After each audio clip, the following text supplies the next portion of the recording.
बच्चों, कैसे हैं आप सब। उम्मीद करती हूँ आप सब खैरियत से होंगे।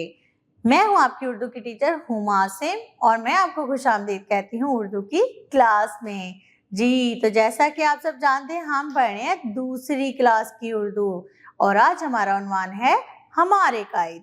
जी, हमारे कायद कौन है?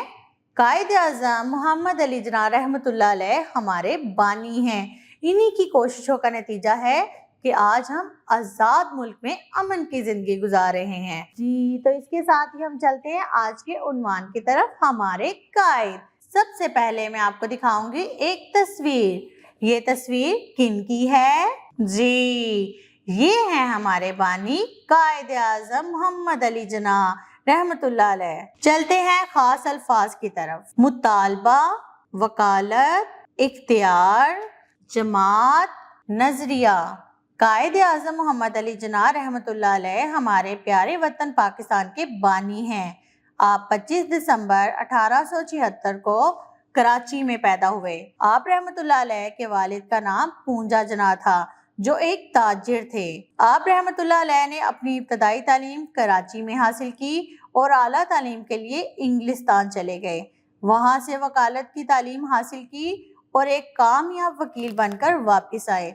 उस वक्त हिंदुस्तान पर अंग्रेजों की हुकूमत थी। मुसलमान चाहते थे कि उनका अलग वतन हो। आप रहमतुल्लाह अलैह जब वतन वापस आए तो आप रहमतुल्लाह अलैह ने मुसलमानों के लिए अलग वतन हासिल करने की कोशिशें शुरू कर दी। आप रहमतुल्लाह अलैह ने कांग्रेस में शमूलियत इख्तियार की लेकिन जल्द ही उस जमात को छोड़ दिया। कांग्रेस हिंदुओं की जमात थी। कांग्रेस में हिंदुओं की तादाद भी ज्यादा थी। आप रहमतुल्लाह अलैह कांग्रेस को छोड़कर मुस्लिम लीग में शामिल हो गए।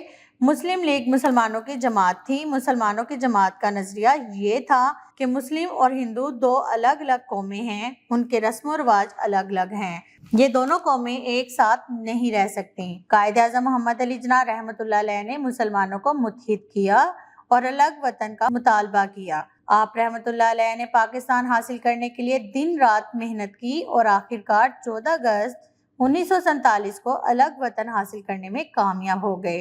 पाकिस्तान बनने के एक साल बाद ही 11 सितंबर 1948 को कायद आज़म मोहम्मद अली जिन्ना रहमतुल्लाह अलैह का इंतकाल हो गया। आप रहमतुल्लाह अलैह का मज़ार कराची में है। जी, तो प्यारे बच्चों चलते हैं नए अल्फाज की तरफ। अल्फाज मायने: बानी बनाने वाला, ताजिर तजारत करने वाला, शमूलियत शामिल होना, इंतकाल वफात। उम्मीद करती हूँ आपको ये सबक याद हो गया होगा।